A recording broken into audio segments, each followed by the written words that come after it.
இங்க இருக்க எல்லா பிளேட்டையும் நான் தான் காலி பண்ண நினைச்சீங்களா? ஆனா என்ன நடந்ததுன்னு தெரிஞ்சுக்கணும்னா ஃபுல்லா வீடியோவை பாருங்க. இன்னைக்கு நாங்க எல்லாரும் சேர்ந்து எங்க போயிட்டு இருக்கோம்னு பாத்தீங்கன்னா நம்ம கன்னியாகுமரி ரீச் ஆனதோ ஃபர்ஸ்ட் போட்டிங் போறதுதான் பிளான். ஆனா நாங்க ரீச் ஆனதே 5 மணிக்கு தான். போட்டிங் எல்லாம் க்ளோஸ் ஆயிடுச்சு.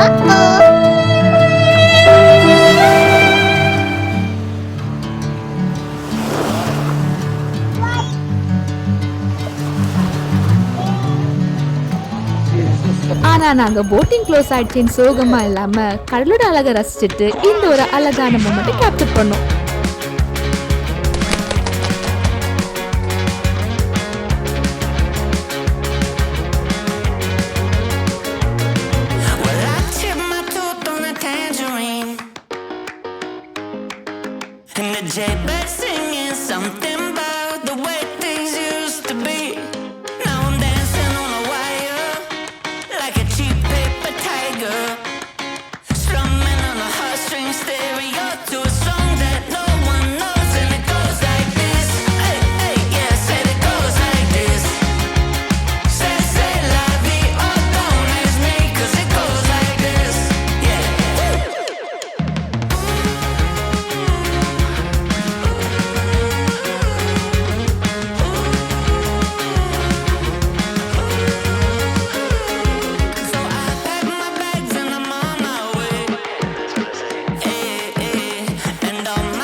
அதுக்கப்புறம் நாங்க எப்போ கன்னியாகுமரி வந்தாலும் மிஸ் பண்ணாம போற ஒரே ஸ்பாட் இதுதாங்க.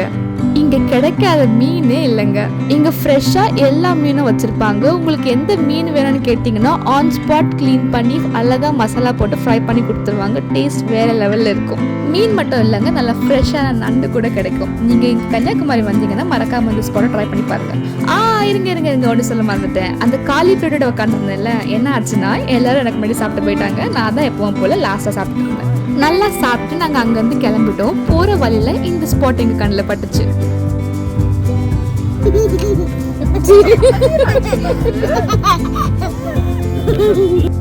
என்னன்னு பாக்குறீங்களா, நம்ம மதுரையோட ஃபேமஸ் சிக்கன் தாங்க. டேஸ்ட் சும்மா அல்டிமேட்டா இருந்துச்சு. இந்த டே இப்படியே முடிஞ்சிடலங்க. ஏன்னா இன்னைக்கு இன்னும் கொஞ்சம் ஸ்பெஷல். ஏன்னா இன்னைக்கு எங்க அப்பா அம்மாவோட வெட்டிங் ஆனிவர்சரி. கொஞ்சம் சர்ப்ரைஸ் பண்ணலான்னு கேக் வாங்கிட்டு போயிட்டோம் வீட்டுக்கு. போட்டிங் மிஸ் ஆனாலும் அந்த டே கொடுத்த மெமரிஸ் மட்டும் மிஸ் ஆகவே இல்லை. அடுத்த vlogல பார்க்கலாம். பாய்.